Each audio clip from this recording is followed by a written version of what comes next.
இன்னைக்கு நான் 2025 வருஷம் ரிலீஸ் ஆன உடும்பு அப்படின்ற ஒரு மலையாள படத்தோட கதையை தான் சொல்ல போறேன். இந்த படத்தோட பொலன்க்கு என்னன்னா, திருமணமான நம்ம படத்தோட ஹீரோயின் ஆல்ரெடி திருமணமான இன்னொரு நபர் மேல காதல் கொள்கிறாங்க. இதை தெரிஞ்சுக்கிட்ட நம்ம படத்தோட ஹீரோ எப்படி தான் பொண்டாட்டி மனசை மாத்தினாரு, அது மட்டும் இல்லாம அந்த நபர் எப்படிப்பட்டவர்ன்ட்டு தான் பொண்டாட்டி கிட்ட சொன்னாரா இல்லையா அப்படின்றதா இந்த படத்தோட மீதி கதையே. இந்த படத்தோட முழு கதையும் கேட்கறதுக்கு முன்னாடி யாரெல்லாம் இது வரைக்கும் நம்ம சேனலை சப்ஸ்கிரைப் பண்ணாம பாத்துட்டு இருக்கீங்களோ சப்ஸ்கிரைப் பண்ணி பக்கத்துல வர பெல் பட்டன் சேர்த்து கிளிக் பண்ணிக்கங்க. டெலிகிராம்ல ஃபாலோ பண்ணாதவங்க ஃபாலோ பண்ணிக்கங்க. வாங்க கிணிக்கான வீடியோக்குள்ள போயிடலாம். இந்த படத்தோட தொடக்கத்துல புயல் காத்து மாதிரி அடிச்சிட்டு இருக்கு. அப்படி அடிச்சிட்டு இருக்கும்போது கேரளாவுக்கு ஒரு போலீஸ் ஸ்டேஷனை தான் காட்டுறாங்க. அதுக்குள்ள ஃபைல்ஸ் எல்லாமே காத்துல பறந்துட்டு இருக்கப்ப ஒரு இன்ஸ்பெக்டர் வந்து ஒரு ஏட்டு கிட்ட கேக்குறாரு, ஏண்டா புயல் கீழ எடுத்து சொன்னானா அடிக்கிற காத்த பார்த்தா அப்படிதான்டா இருக்குன்னு சொல்லிட்டு இவங்க ரெண்டு பேரும் பேசிட்டு இருக்க கரெக்டா வெளியே இருந்து ஒருத்தர் ஓடி வந்து, ஐயா வெளில ஒரு சுனாமியே வந்திருக்கு அப்படின்ற மாதிரி சொல்றாரு. என்னடா சொல்ற அப்படின்ட்டு இவங்க ரெண்டு பேருமே பாத்திரத்தோட வெளில போய் பாக்குறப்ப ஒரு பொண்ணு உடம்பு புலா ரத்தம், கையில ஒரு ரத்த பறிஞ்ச ஒரு கத்தியோட நின்னுட்டு இருக்காங்க.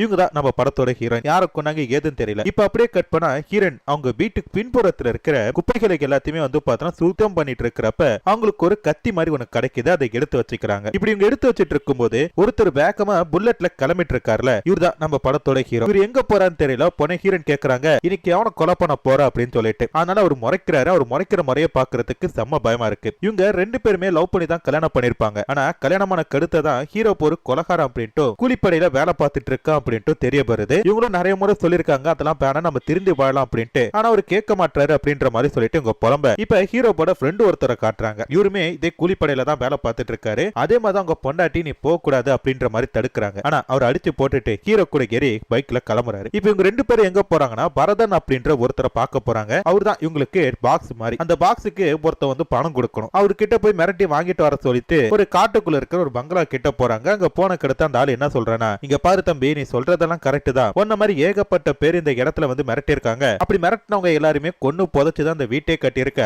உங்களை புதைக்கிறதுக்கும் எனக்கு இடம் இருக்கு, எப்படி வசதி அப்படின்ற மாதிரி சொல்ல டக்குனு ஹீரோ என்ன பண்றான், ஐயா நீங்க சொல்றது கரெக்ட் தான். ஆனா என் ஓனர் என்ன சொல்றாரோ அதை நான் கேட்டுதானே ஆகணும் அப்படின்ற மாதிரி சொல்லி வீட்டுக்குள்ள போயிட்டு சாப்பாடு இவனுங்களே போட்டு சாப்பிட ஆரம்பிக்கிறானுங்க. என்னடா பண்றீங்க அப்படின்னு சொல்லி கேட்டா, நீங்க எப்போ பணம் கொடுக்குறீங்களோ அப்பதான் இந்த வீட்டை விட்டு போவோம், அது வரைக்கும் இது எங்களோட வீடு அப்படின்ற மாதிரி சொல்லிட்டு சாப்பிட்டுட்டு பெட்ரூம் வரைக்கும் போய் படுக்க போறானுங்க. இத பாக்குற அந்த ஆளோட பொண்டாட்டி என்ன சொல்றா, எங்க எதுக்குங்க பம்பு, இது அப்புறமேட்டு பேசி தீர்த்துப்போம், முதல்ல இவனுக்கு கேட்கிற பணத்தை கொடுத்து அனுப்பிடுங்க, அப்படி இல்லாட்டி வயசு பொண்ணுங்க இருக்காங்க அவங்க மேல கையக்கே வச்சிட போறானுங்க அப்படின்ற மாதிரி சொல்ல அவனுக்கு என்ன பண்றாங்க, 80,000 ரூபாய் பணத்தை எடுத்துட்டு வந்துட்டு உங்க முதலாளிக்கு போன் போட்டு கொடு அப்பதான் கொடுப்பேன் அப்படின்றானுங்க. என்ன வரதா இன்னைக்கு என் வீட்டுக்கு நீ ஆளை அனுப்பிட்ட, அதை நான் பொறுத்துக்கிட்டேன், நாளைக்கு நான் உனக்கு ஒன்னு பெருசா செய்வேன், அதை வந்து பாத்துற நீ தாங்கிக்க மாட்டேன் அப்படின்ற மாதிரி சொல்ல உன் மிரட்டலுக்கு எல்லாம் பயந்தவன் நான் கிடையாது, பொழுங்கு மாதிரிதான் ஆளுக்கு பணத்தை கொடுத்துட்டு அனுப்பிடுறா அப்படின்ற மாதிரி சொல்ல இவங்க என்ன பண்றாங்க, நேரம் அந்த பணத்தை எடுத்துட்டு வரதன் கிட்ட போறாங்க. வரதன் கிட்ட போயிட்டு இந்த பணத்துக்காக கொஞ்சம் டான்ஸ் எல்லாம் போட்டுட்டு அடுத்து வந்து பாத்தீங்கன்னா இந்த தொகுதியில ஒரு எக்ஸ் எம்எல்ஏ இருப்பாரு, அவரை பாக்குறதுக்காக போறாங்க. இவருக்கு வந்து இந்த வாட்டி அந்த கட்சியில சீட்டு கொடுக்கலையா, அதனால என்ன பண்றாங்கன்னா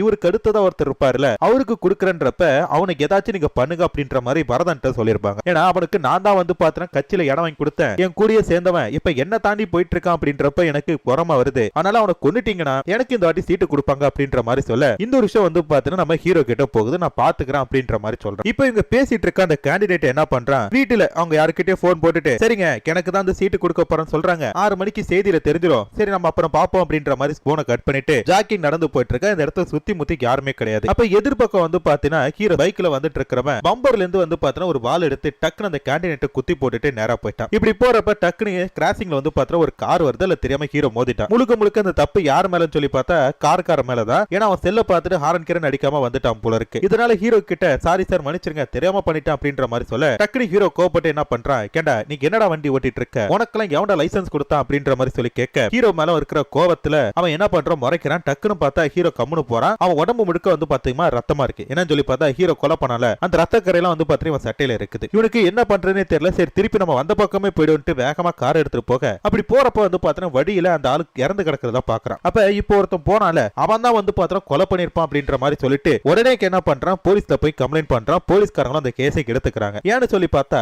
சித்தார்த்தனோட மாமனார் ஒரு மிகப்பெரிய வக்கீல். அந்த தைரியத்துல போயிட்டு இவன் போலீஸ்ல கம்ப்ளைண்ட் பண்ண போலீஸ்காரங்களுக்கு என்ன பண்றாங்கன்னா அந்த கேஸை எடுக்க ஆரம்பிக்கிறாங்க. இப்ப நீங்க அந்த குற்றவாளியை பாத்திருக்கீங்களா அப்படின்னு சொல்லி கேட்கிறப்ப சார் நான் பாத்திருக்கேன், பட் அவன் முகம் எனக்கு சரியா ஞாபகம் இல்ல, ஏன்னா அவன் ஹெல்மெட் போட்டிருக்கான், இருந்தாலும் நான் கண்டிப்பா சொல்லுவேன் சார் அப்படின்ற மாதிரி சொல்றேன். அது மட்டும் இல்லாம போலீஸ்காரங்க இவர் சட்டையில இருக்கிற ரத்தமும் அந்த டெட் பாடியில இருக்கிற ரத்தமும் ஒன்னான்னு சொல்லி பாருங்க, அதுக்கடுத்து நம்ம பேச பத்தி கம்ப்ளீட்டா பேசுவோம் அப்படின்ற மாதிரி சொல்ல அதற்கான ஏற்பாடெல்லாம் வந்து பாத்தீங்கன்னா அடுத்தடுத்து நடக்கிற மாதிரி காட்டுறாங்க. இதுக்கடுத்த ஹீரோ தான் வீட்டுக்கு வந்து அவன் கத்தில இருக்க ரத்த கரை எல்லாத்தையுமே கொல்லப்புறமா கழுவிட்டு இருக்கத பார்த்த ஹீரோயின் இன்னைக்கு எவன் குடும்பத்துல மண்ணலி போட்டான் தெரியல பாவைப்பாய் அப்படின்ற மாதிரி யோசிக்கிறாங்க. அதுக்கு அடுத்ததா நேரா ஹீரோயின் கிட்ட வந்து ஹீரோ ரொமான்ஸ் பண்றதுக்காக ட்ரை பண்றப்ப ஹீரோயின் என்ன சொல்றாங்க, எனக்கு விருப்பம் இல்ல அப்படின்ற மாதிரி சொல்றாங்க. ஆனா ஹீரோக்கு என்ன பண்றான், பலுக்கா டைமா இந்த பொண்ணை கூட்டிட்டு போயிட்டு கதற வந்து பார்த்தா சம்பவம் பண்றான். இதே மாதிரி டெய்லி இந்த பொண்ணு கிட்ட தப்பா நடந்துக்கிறான் போல இருக்கு. இதுக்கு அடுத்த திருப்பி வந்து பார்த்தா சித்தார்த்தனோட வீட்டுல காட்டுறாங்க. இன்னைக்கு சித்தார்த்தன் பொண்டாட்டிக்கு வந்து பார்த்தா இப்படி பிறந்த நாளுக்கு கேக் வெட்டுற நேரம் பார்த்து கரெக்டா அந்த இடத்துல போலீஸ்காரங்க வராங்க. பொண்ணே அந்த வக்கீல் என்னையா பிரச்சனை அப்படின்னு சொல்லி கேட்கிறப்ப ஒண்ணு இல்ல சார், உங்க மருமகன் கிட்ட கொஞ்சம் பேசணும் அப்படின்றாங்க. எது வந்தாலும் கேக் வெட்டின கருத்து பேசிக்கலாம் அப்படின்னு சொல்லிட்டு இவங்க எல்லாம் கேக் வெட்டுறதுக்காக ரெடி ஆயிட்டு இருக்க கேக் வெட்டின கருத்து ஹீரோ தனியா கூட்டிட்டு போய் ஒரு விஷயத்தை கேட்கறாங்க. ஒவ்வொரு சில குற்றவாளி போட்டோல இங்க கிட்ட இருக்கும் அதெல்லாம் காட்டிட்டு இருக்கிறப்ப கரெக்டா வந்து பார்த்தா ஹீரோட போட்டோ காட்டி இவன் தான் சார் அந்த கொலைக்காரன், எனக்கு நல்ல ஞாபகம் இருக்கு அப்படின்ற மாதிரி சொல்றான். சரிடா இவன் எங்க இருப்பானு நம்ம முதல்ல தேடணும், அவனை முதல்ல பிடிக்கணும் அப்படின்ற மாதிரி சொல்லிட்டு உடனே போலீஸ்காரங்க என்ன பண்றாங்க, நேரா ஹீரோவோட வீட்டுக்கு வராங்க. வீட்டு முன்னாடி அவங்க சுத்து போட்டுட்டு ஹீரோவை வெளியே பட சொல்ல ஹீரோ என்ன பண்றான், தான் பொண்டாட்டி கூட சொல்லாம வீட்டோட பின்பக்கமா தப்பிச்சு போறான். ஆனா ஒரு கட்டத்துல போலீஸ்காரங்க கிட்ட மாட்டிக்கிட்டான். ஹீரோ ஜெயிலுக்கு போனனால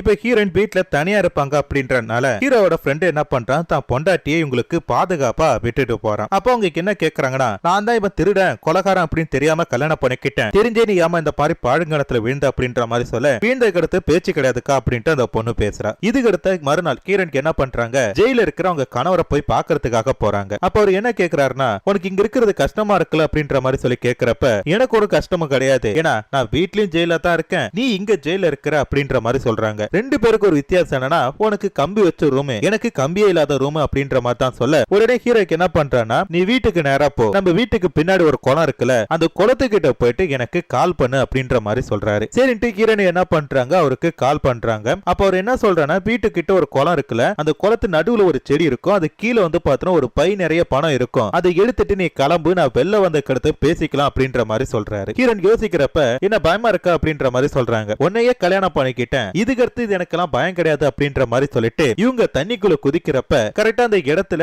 சித்தார்த்தோட கார் பஞ்சர் ஆகி நிக்கிற மாதிரி தெரியுது. அப்ப ஹீரோன் அந்த குளத்துல இருந்து பெல்ல பரப்ப சித்தார்த்தன் பார்த்துட்டான். பார்த்தமே அவனுக்கு பிடிச்சு போயிட்டு எப்படின்னு சொல்லி பார்த்தா இவங்க ரெண்டு பேருமே ஸ்கூல் படிக்கும் போது ஒன்னா லவ் பண்ணிருப்பாங்க. அதுக்கடுத்து ஹீரோன் இவனை கல்யாணம் பண்ணிருப்பாங்க போல இருக்கு. இப்படி இருக்கும்போது எப்படியாச்சும் ஹீரோனோட நம்பரை கண்டுபிடிக்கணும்னு சொல்லிட்டு Facebook மூலமா அவங்களுக்கு மெசேஜ் அனுப்ப ஆரம்பிக்கிறான். இதுக்கு நடுவுல ஹீரோன் வந்து பார்த்தா அவங்க கூட இருக்கிற அந்த பொண்ணு கிட்ட பேசிட்டு இருக்க இந்த மெசேஜ் வரப்ப சித்தார்த்திட்ட பேச ஆரம்பிக்கிறாங்க. அப்படி உங்களுக்கு பள்ளிக்கூட நினைவுலாம் கொஞ்சம் கொஞ்சமா வந்துட்டு போக ரெண்டு பேரும் வந்து பார்த்தா ஒரு நாள் மீட் பண்ணலாம்னு சொல்லிட்டு ஒரு ரெஸ்டாரண்ட்ல மீட் பண்றாங்க. அப்ப சித்தார்த்தன் என்ன கேக்குறானா, உனக்கு கல்யாணம் ஆச்சுல, உன் புருஷன் என்ன பண்றான்னு சொல்லி கேக்குறப்ப புருஷன் ஜெயில இருக்கான்னு சொன்னா இவன் ஏதாச்சும் நினைப்பான்ட்டு பிசினஸ் விஷயமா துபாய் போயிருக்காரு அப்படின்னு சொல்லிட்டு ஹீரோன் மாத்தி சொல்றாங்க. சரி உனக்கு கல்யாணம் ஆயிட்டா அப்படின்னு சொல்லிட்டு சித்தார்த்தனை பார்த்து கேக்குறப்ப இல்லம்மா எனக்குன்னு கல்யாணம் ஆகல, நான் பேச்சுலரா தான் இருக்கேன் அப்படின்ட்டு இந்த பொண்ணுக்காக கல்யாணமானதே மறைக்கிற இந்த புறம்போக்கு பையன். இப்படி இவங்க ரெண்டு பேரும் பேசிட்டு இருக்காங்க. அப்படியே கட் பண்ணா வரதனுக்கு என்ன பண்றாரு, ஹீரோவை ஜெயில இருந்து வெளில எடுக்க முடியல அப்படின்னு சொல்லிட்டு அந்த அரசியல்வாதி கிட்ட கேக்குறப்ப அவன் என்ன சொல்றானா, இந்த கொலையை வந்து ஒருத்தர் நேர்ல பாத்திருக்கான், அதனால தான் வந்து பார்த்தா நமக்கு கேஸ் கிடைக்க மாட்டேனுது, அவனை மட்டும் எப்படியாச்சும் சமாதானப்படுத்திட்டுனா ஹீரோவை கண்டிப்பா வெளில எடுத்தலாம் அப்படின்ற மாதிரி சொல்ல நான் பாத்துக்கிறேன், எனக்கு இதுக்கு மேல தெரியும் அப்படின்ற மாதிரி சொல்லிட்டு வரதன் என்ன பண்றாரு, தான் கூட இருக்கிற ஆட்களை கூட்டிட்டு ஒரு காட்டு பகுதிக்குள்ள போறாரு. அப்படி போறப்போ ஒரு பொண்ணு வழிபறச்சு, ஐயா நானும் என் தங்கச்சி இந்த பக்கம் வந்துட்டு இருந்தோம், ஒரு சில பேர் என் தங்கச்சி கடத்திட்டு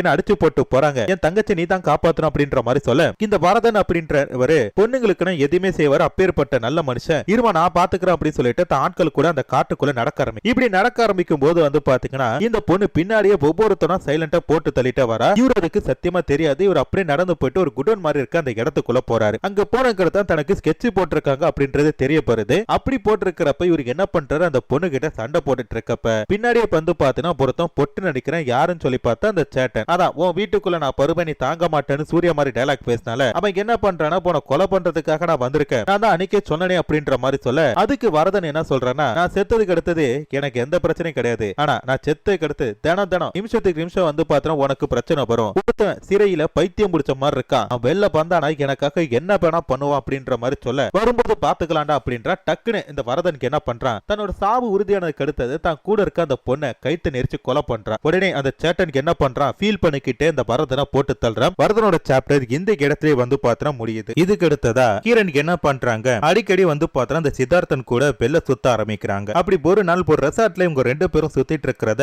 இந்த சேட்டன் பாத்துறாரு. ஏன்னா அவரோட ரெசார்ட்டுக்கு தான் இவங்க ரெண்டு பேரும் வந்திருக்காங்க. அப்ப அவங்க கூட இருக்கிறவங்க கிட்ட எல்லாம் இது ஹீரோட பொண்டாட்டி தானே அப்படின்னு சொல்லி கேட்கிறப்ப ஆமாங்க அப்படின்றாங்க. ஓஹோ அவன் சிறையில இருக்கிறப்ப இவன் வேற ஒருத்தவங்க கூட சுத்திட்டு இருக்கா போல இருக்கு அப்படின்ற மாதிரி சொல்லிட்டு இவருக்கு என்ன பண்றாரு, அதை பெருசா எடுத்துக்கல. இப்ப அப்படியே கட் பண்ணா ஹீரோ ஜெயில இருந்து பெல்ல வந்துட்டு முதல்ல தான் பொண்டாட்டியை பாப்பான்னு சொல்லி பார்த்தா அதுதான் கிடையாது. இறந்து போன அந்த பரதனை பார்க்கணும் அப்படின்ற மாதிரி சொல்றான். ஆனா அவருக்கு இறந்து போனது இவனுக்கு தெரியாது அப்படின்றனால கூட இருக்கிறவங்க என்ன பண்றானா நேரா போயிட்டு அவர் இறந்து போன இடத்தை காட்டுறப்ப அவனுக்கு கதறி கலதறி இருக்கிறான். உண்மை தெரிஞ்சு போயிட்டு இதெல்லாம் பண்ண சேவியரை ஏதாச்சும் பண்ணணும்னு சொல்லிட்டு கெச்சு போட்டு கரெக்டா அவனை தூக்கி அடின்னு அடிக்கிறப்ப டக்குனு வந்து பார்த்தா ஒரு விஷயத்த சொல்றான். நான் இறந்து போறது கூட எனக்கு பெருசு கிடையாது. ஆனா உனக்கும் பொண்டாட்டி துரோகம் பண்ணிட்டு இருக்கா. நீ சிறையில இருக்கிறப்ப அவ யார் யாரு கூட வச்சிருந்தா சுத்திட்டு இருந்தான்னு எனக்கு தெரியும். நான் சொல்றதை மட்டும் கேளு அப்படின்ற மாதிரி சொல்ல சரின்ட்டு என்ன பண்றான் போனா போதுன்னு விட்டுட்டு நேரா தான் வீட்டுக்கு போறான். அப்படி போறப்ப ஹீரோன் அவங்க கிட்ட போன்ல பேசிட்டு இருக்காங்க. ஹீரோ வரத பார்த்துட்டு இன்னும் கொஞ்ச நாளைக்கு எனக்கு போன் பண்ணாதா அப்படின்ட்டு காலை கட் பண்ணிட்டாங்க. ஆனா ஹீரோக்கு என்ன பண்றான் வீட்டுல வந்து படுத்து தூங்கிட்டான். இப்ப ஹீரோன் தூங்குனக்கு அடுத்தது ஹீரோக்கு என்ன பண்றான் ஹீரோன் போன் எடுத்து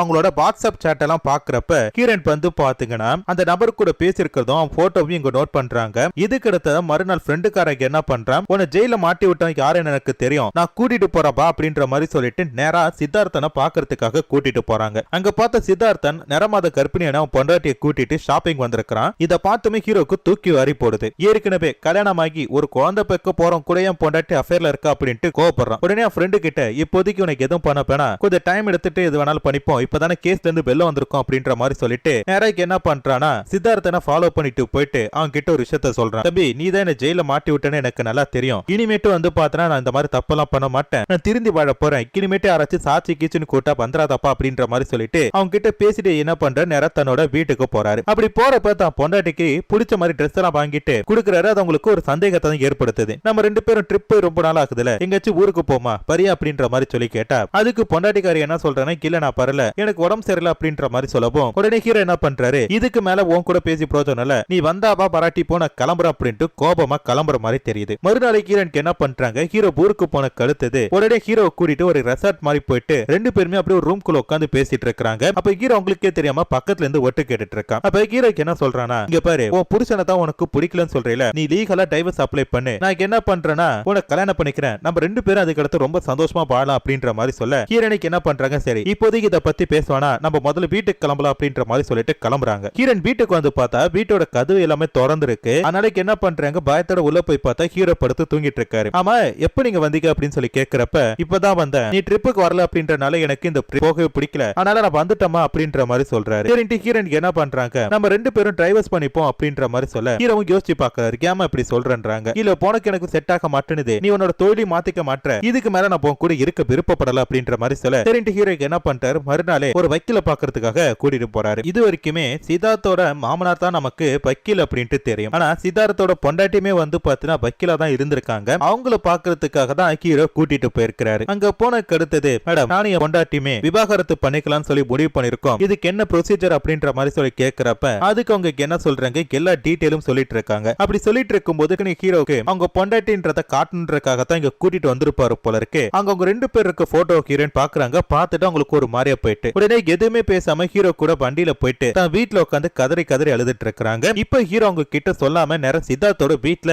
சித்தார்த்துக்காக வெயிட் பண்ணிட்டு இருக்காரு. இவரை பார்த்தமே சித்தார்த்து கோபப்பட்டு அம்மா அன்னைக்கு எல்லாம் முடிஞ்சிச்சுன்னு சொன்னீங்களா அப்புறம் எதுக்கு இங்க வந்தீங்க அப்படின்ற மாதிரி சொல்ல ஒன்னு ஒருத்தவங்க கொலை பண்றதுக்காக எனக்கு கிட்ட பணம் கொடுத்தாங்க அத உனக்கு உங்களுக்கு என்ன பிரச்சனைன்னு சொல்லி தெரிஞ்சுக்கலாம் சொல்லி வந்தா அப்படின்றப்ப யாரு அப்படின்னு சொல்லவும் டக்குனு ஹீரோனோட போட்டோ காட்டுறாங்க. ஒண்ணு இல்ல சார் இந்த பொண்ணை வந்து பாத்தீங்கன்னா எனக்கு ஸ்கூல் டேஸ்ல நல்லா தெரியும். அது மட்டும் இல்லாம இந்த பொண்ணை நான் வந்து கரெக்ட் பண்ணிட்டு சம்பவம் பண்ணிட்டு அந்த பொண்ணை விட்டுலாம் சொல்லி தான் பாக்குறேன். இவளெல்லாம் பெருசா எடுத்துக்க முடியாது சார் அப்படின்ற மாதிரி சொல்ல டக்குனு ஹீரோனை போட்டு அடிக்கிறான். அவனை கொலை பண்ண சொல்றது யாரு தெரியுமா அவ புருஷன் தாண்டா அப்படின்ற மாதிரி சொல்லிட்டு ஹீரோன் கூட எடுத்த போட்டோ எடுத்து காட்டுறப்ப சித்தார்த்துக்கு தூக்கி வாரி போடுது. உடனே என்ன பண்றான்னு சித்தார்த்தை போட்டு இன்னும் அடிச்சு நேராக்கு என்ன பண்றான் அவங்க எங்கெல்லாம் லவ் பண்ணி எங்கெல்லாம் சந்தோஷமா இருந்தாங்களோ அந்த இடத்துக்கெல்லாம் கூட்டிட்டு போயிட்டு சித்தார்த்த அடின்னு அடிக்கிறான். அடிக்கிறது மட்டும் இல்லாம நேரத்தனோட வீட்டுக்கு கூட்டிட்டு போயிட்டு அவன் பொண்டாட்டி முன்னாடி நிறுத்தி உண்மையை சொல்றியா இல்ல என்னடா பண்ணட்டும் சொல்லி கேக்குறப்ப டக்குனு ஹீரோனுக்கு என்ன பண்றாங்க சித்தார்த்தோட கையை பிடிச்சிட்டு நேரம் பெட்ரூம் குள்ள கூட்டிட்டு போயிட்டு நீ என் உடம்புக்காக தானே இதெல்லாத்தையும் பண்ற எடுத்துக்க என் உடம்புல என்ன வேணுமோ எடுத்துக்க அப்படின்ற மாதிரி ட்ரெஸ் ரிமூவ் பண்ணிட்டு நிக்கிறப்ப டக்குனு சித்தார்த்துக்கு ஒரு மாறிய போயிட்டு இப்ப திருப்பி சித்தார்த்து வீட்டு வாசல வந்து நிக்கிறப்ப சித்தார்த்தோட பொண்டாட்டி அந்த இடத்துல நிக்கிறாங்க. இது ஹீரோ போட்ட பிளான் தான் போல இருக்கு. தான் பொண்டாட்டியை பார்த்ததும் சித்தார்த்துக்கு வந்து பத்திரம் அதிர்ச்சி ஆகுது. ஆனா பொண்டாட்டிக்கு என்ன பண்றா